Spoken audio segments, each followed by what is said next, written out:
Welcome back, everyone, to the Deep Dive. Ready to explore some really interesting ideas with me today? Absolutely. Always excited to dive in. What are we tackling today? Well, we're going to be taking a deep dive into the book Do Hard Things.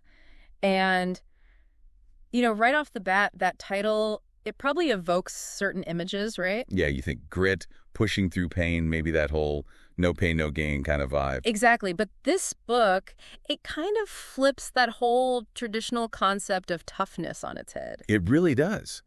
And what we're going to unpack for everyone today is the idea that true toughness isn't about just being this, unfeeling machine. Right. Not about just powering through everything no matter what. Yeah.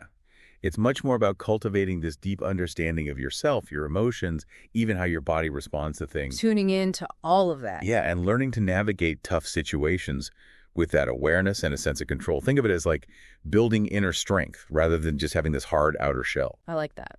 So, for everyone listening, today's mission, should you choose to accept it, and you're already here, so I think you have, is to come away from this deep dive with a totally new perspective on what it means to be tough. And we're going to help you do that. Yeah. We'll unpack the book's central arguments, explore those key lessons. And most importantly, give you those practical insights that you can actually start using right away, not just theory. Exactly.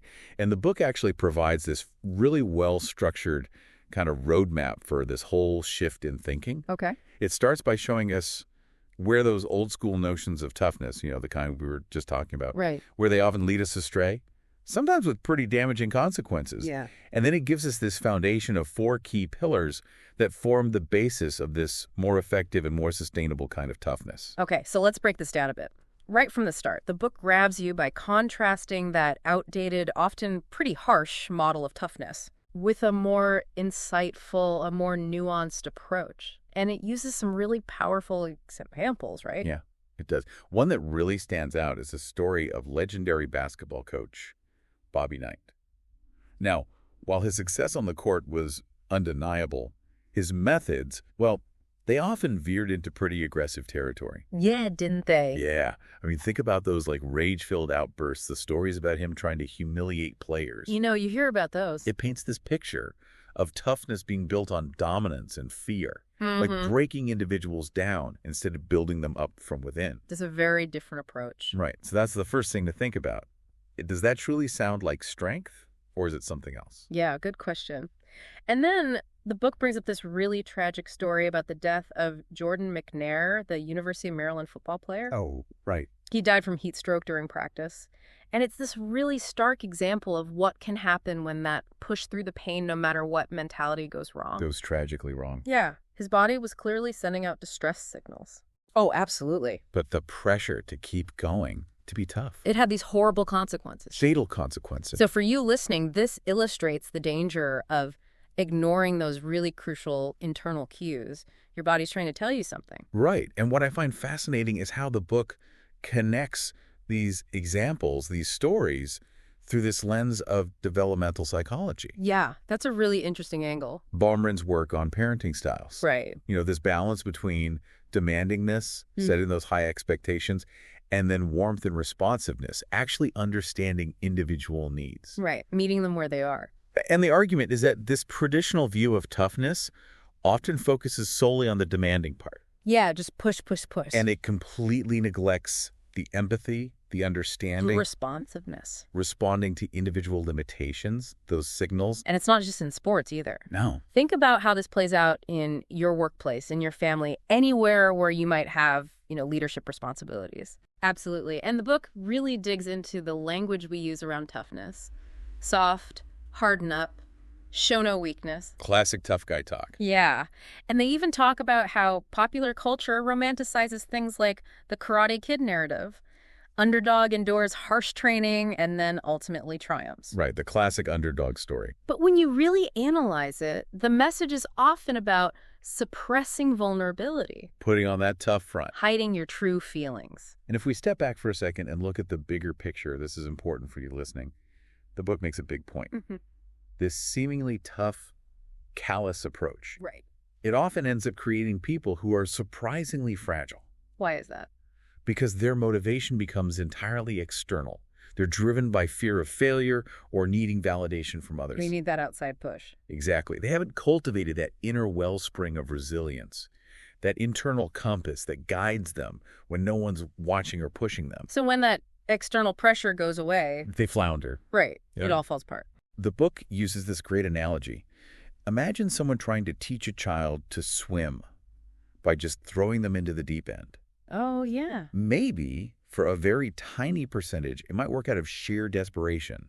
But for most, Disaster. trauma. Right. So there has to be a more effective way to build those essential skills, both in swimming and in navigating life's challenges. Makes sense.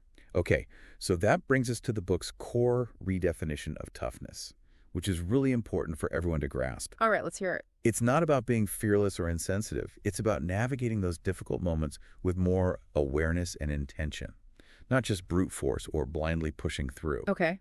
The book says this: real toughness is experiencing discomfort or distress, leaning in, paying attention, and creating space to take thoughtful action. That's powerful. It is. So from this new definition, the book builds its framework around 4 key pillars. Can you give us a quick rundown of what those are? Absolutely. The first one is listen to your body. Now, what this means is really tuning into those internal signals, your emotions, even your physical sensations. Don't ignore them. Right? They're not weaknesses. Yeah. Instead, think of them as really valuable pieces of information that can guide your actions. I like that. The second pillar is own the voice in your head. We all have that inner dialogue going on, right? Yeah, all the time. Often filled with doubts and self-criticism. This pillar focuses on building awareness of that voice, understanding its patterns, and learning some strategies to manage those negative thoughts so they don't derail you. Okay, those 2 make a lot of sense. What are the other 2 pillars that support this idea of toughness? The third pillar is respond instead of react. This is about creating that space, that pause between a challenging situation, that stimulus, and your response. We often just react impulsively. On autopilot. Yeah. But this pause allows you to make more thoughtful, more intentional choices. And finally, the fourth pillar is transcend discomfort. This one is all about building resilience by developing a sense of control in those difficult situations. And maybe most importantly, finding meaning in those challenges. I like that. When you can connect your struggles to a bigger sense of purpose, you unlock this really powerful source of inner strength. That makes a lot of sense. So let's really dig into these ideas chapter by chapter. Let's do it. Starting with the introduction, which is titled How We Got Toughness Wrong and Where to Go. We already talked about Bobby Knight and Jordan McNair, but the book uses those examples to really drive home the dangers of that old mentality. Yeah. Those are some powerful illustrations.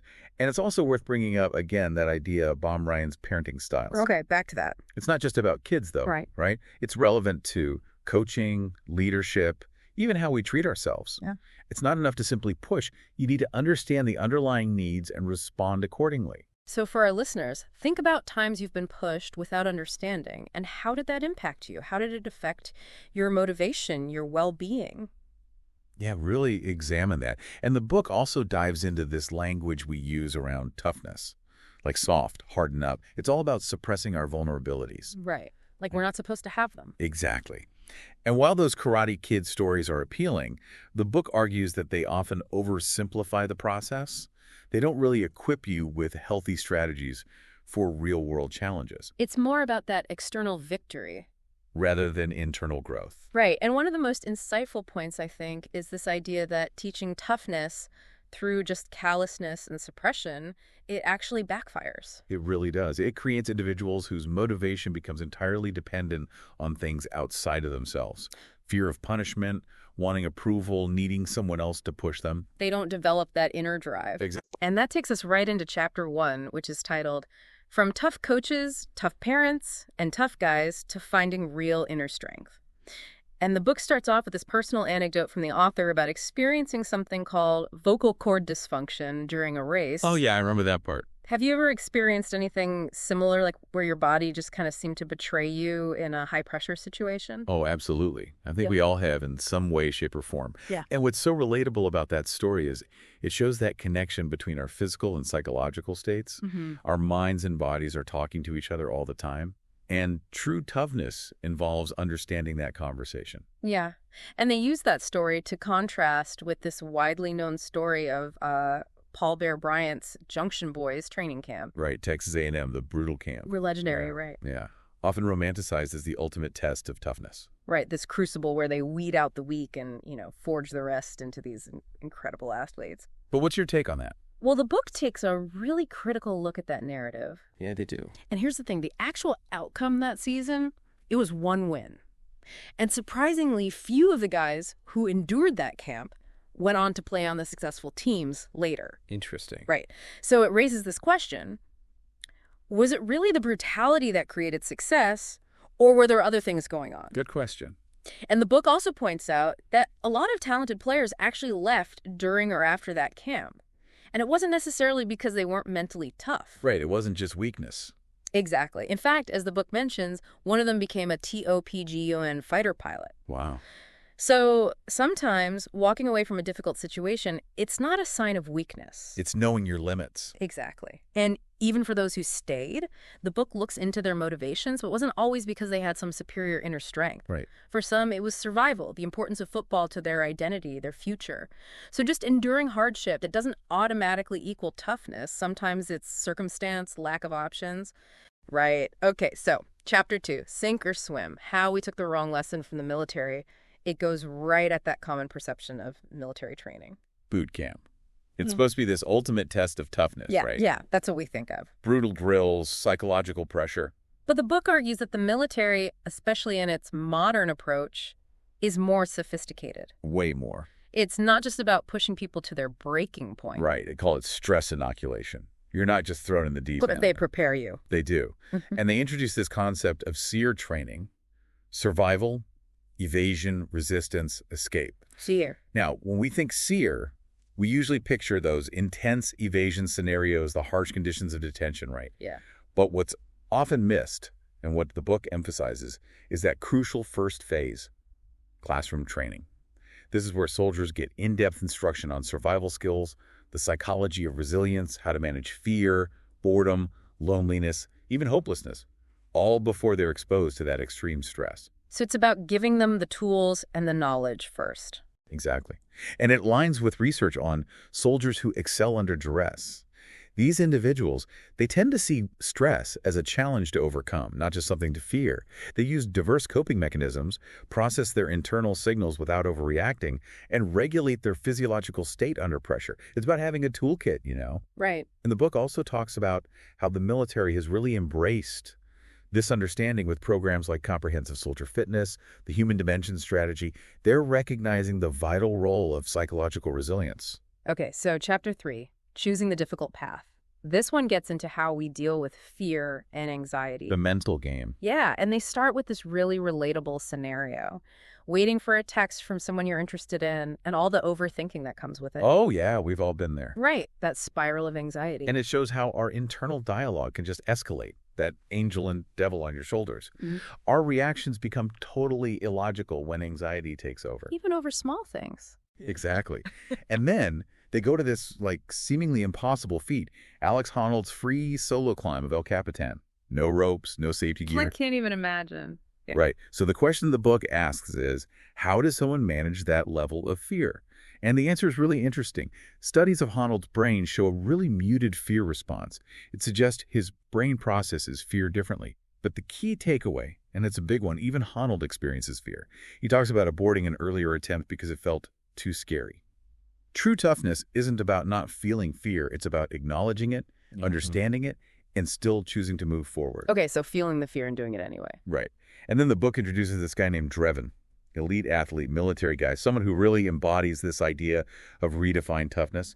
And he says this amazing thing: stress exposes you. Stress exposes you. Think about that for a second. What it means is, when things get tough, those who are just putting on a show, they crumble. But true resilience, that shines through. And Drevin emphasizes this: honest self-assessment, knowing your strengths, weaknesses, and even your fears. That's what allows you to approach stressful situations with clarity, not blinded by overconfidence or crippled by doubt. Right, so you know what you're getting into. Exactly. He makes this analogy with track runners. Okay. Those who overestimate or underestimate their abilities, they tend to underperform. It's the ones with a realistic self-appraisal who can actually execute their race effectively. Makes sense. Right. And then there's this other tendency that the book talks about, how stress can make us focus on the negative. Like we're just looking for the bad news. Exactly. So the idea is to prime your mind to see possibilities, your strengths.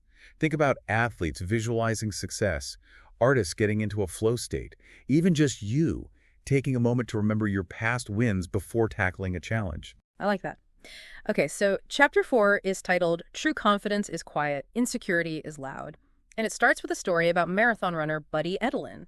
He kept these incredibly detailed training logs, and his coach realized these logs were actually a sign of deep insecurity. Fascinated, right? It makes this point. Yeah. Even high performers have doubts. These negative thoughts can hijack your thinking, your emotions, and ultimately your actions. True confidence, though, acts as a filter. It impacts how you see challenges and your belief in yourself to handle them. It's about internal conviction, not just showing off. It's not about bragging. Right. And the book then critiques the self-esteem movement, the whole idea of participation trophies and constant praise. Yeah.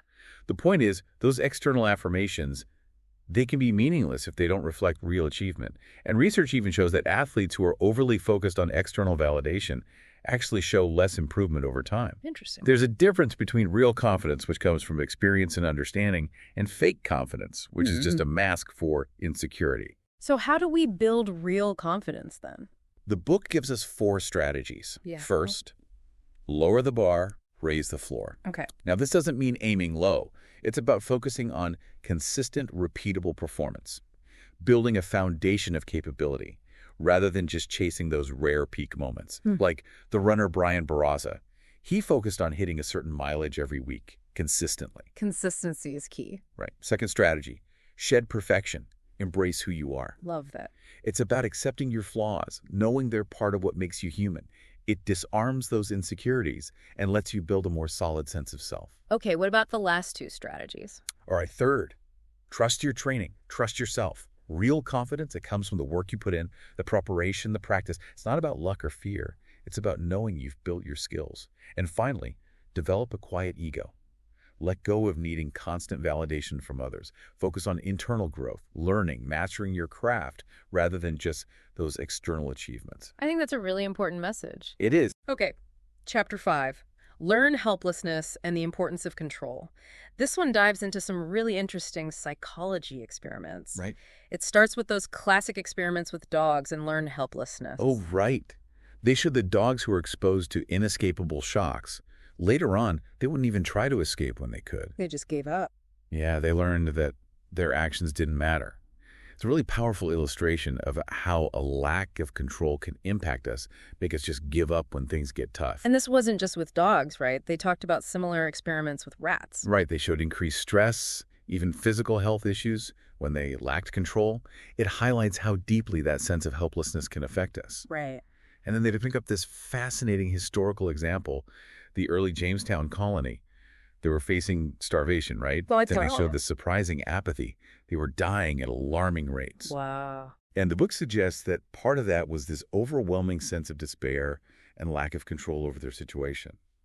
There was this policy, work or starve, pretty harsh, but it actually improved survival rates for a while. So it gave them some agency. Right, some purpose. And then they discuss Peter Bourne's research on cortisol levels in soldiers during Vietnam, how our bodies anticipate and react to stress even before it happens.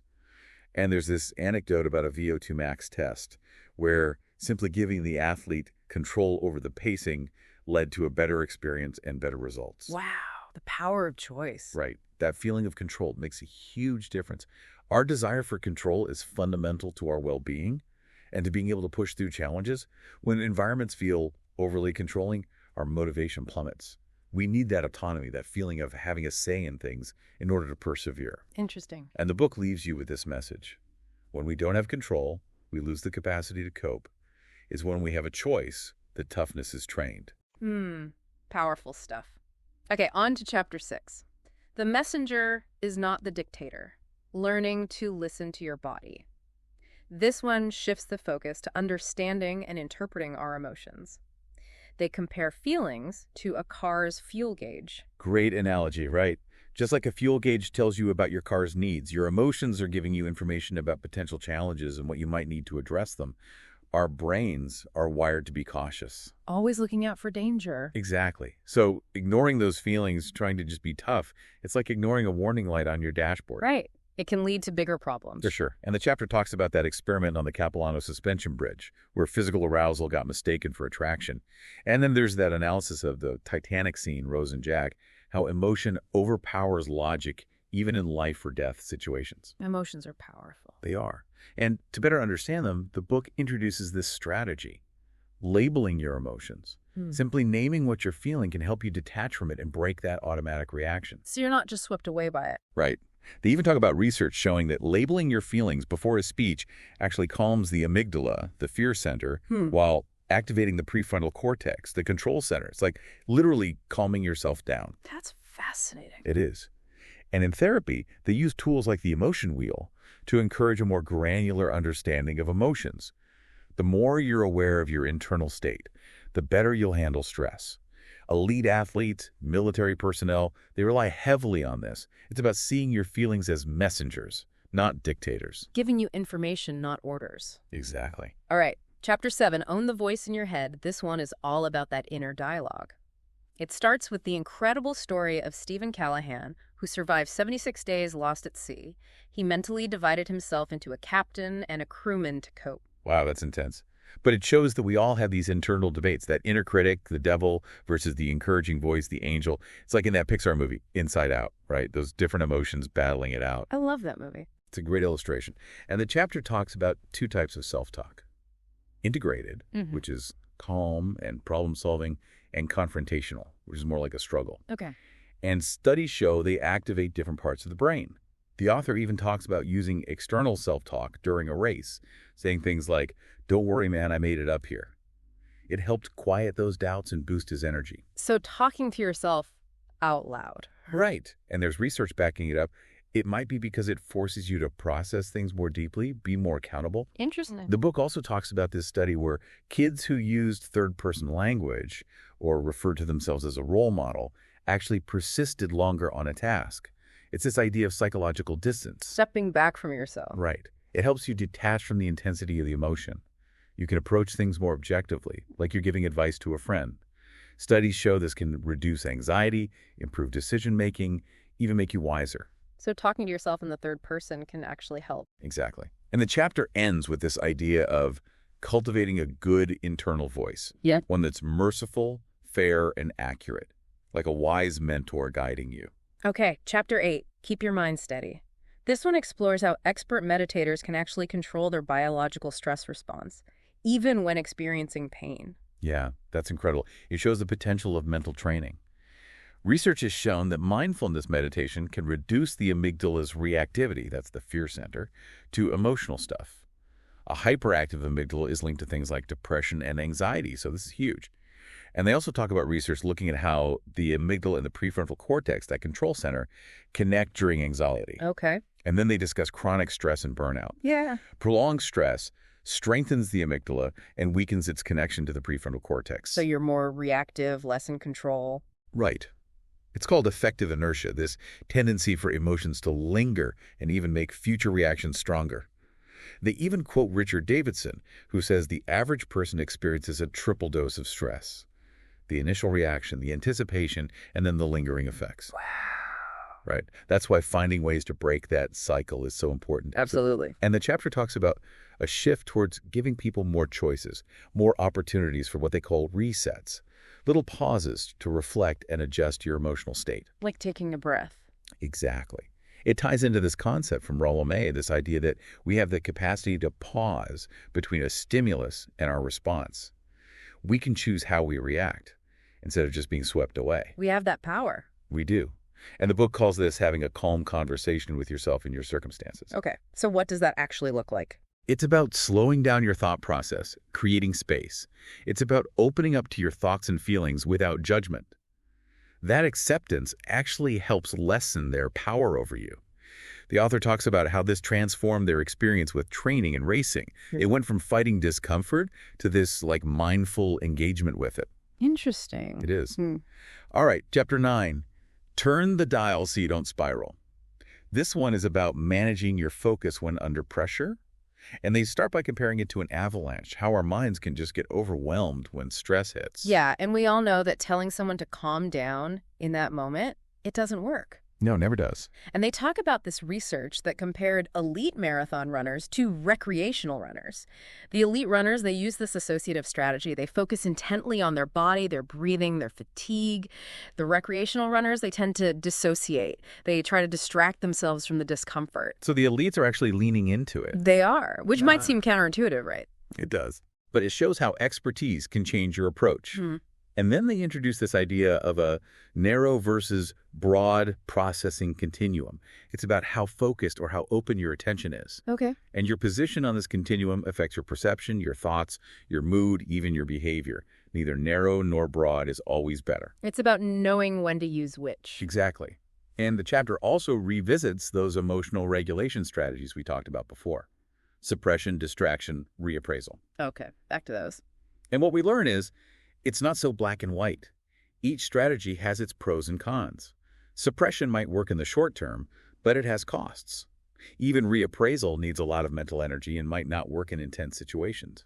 The elite runners, being so focused on their internal state, it actually allows them to reappraise their experience in real time. So they're adjusting their thinking as they go. Exactly. So the takeaway is that real toughness is about having options, a whole range of mental and emotional strategies to draw from.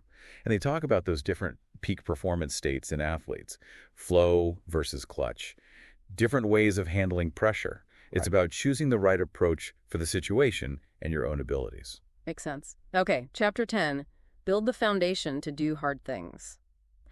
This one challenges this idea that we always need to be pushed, yelled at to reach our potential. It goes against that tough love approach. Yeah. And it critiques that external motivation, like punishments and rewards, saying it's less effective than intrinsic drive. It's fragile. And the research they cite shows that people motivated by external pressure are more likely to disengage from challenges. They see them as threats instead of opportunities to grow. Right. They're doing it for the wrong reasons. And the chapter talks about the importance of re-engaging. When your main goal becomes unattainable, you shift to a smaller, more achievable goal. Like a climber who has to descend when reaching the summit becomes too risky. Yeah. So you don't give up entirely, you adjust. Exactly. And that internal drive, what they call autonomous motivation, it gives you clarity. It helps you make better decisions when things get tough. And they highlight research that sync the satisfaction of basic psychological needs, autonomy, competence, and relatedness to greater toughness and better performance. Okay, so those needs are crucial. They are. They create this foundation of intrinsic motivation, this sense of well-being that allows you to face challenges head-on. And the role of your environment is huge here. Coaches, leaders, they need to support those needs. They're that great example of Steve Kerr letting his players take on some coaching duties. It gave them ownership and focus. Right. And the chapter contrasts this with motivation that comes from just pressure and rewards. It's about chasing mastery, not just the outcome. And they talk about how tough it can be to stay motivated when your performance dips. We've all felt that, haven't we? Right. You can really damage your self-belief. And then they bring up how small things, like fist bumps, can actually boost team cohesion and belonging. In the example of Greg Popovich and his team dinners with the Spurs, intentionally creating space for connection and trust. Building those relationships. Exactly. It all points to this idea that your environment invites action. Leaders can create spaces that foster connection and trust. It ties back to Maslow's hierarchy of needs, the need for autonomy, competence, and relatedness. And even Maslow's later idea of self-transcendence, this idea that we often mask our idealism with this facade of toughness. True toughness, it comes from a place of support and meeting those basic needs. Okay, and finally, chapter 11, find meaning in discomfort. This one dives into Viktor Frankl's experiences in concentration camps and his conclusion about finding meaning in suffering. Frankl's message is so powerful. He said, "He who has a why to live for can bear almost anyhow." It's this deep connection between purpose and resilience. He saw that even in the face of death, belief in a meaning to life made it bearable. Studies on Holocaust survivors back this up. They highlight the importance of support, belonging, having some sense of control, choosing to live, finding joy, thinking positively, and seeing the world as meaningful. It's about finding the light in the darkness.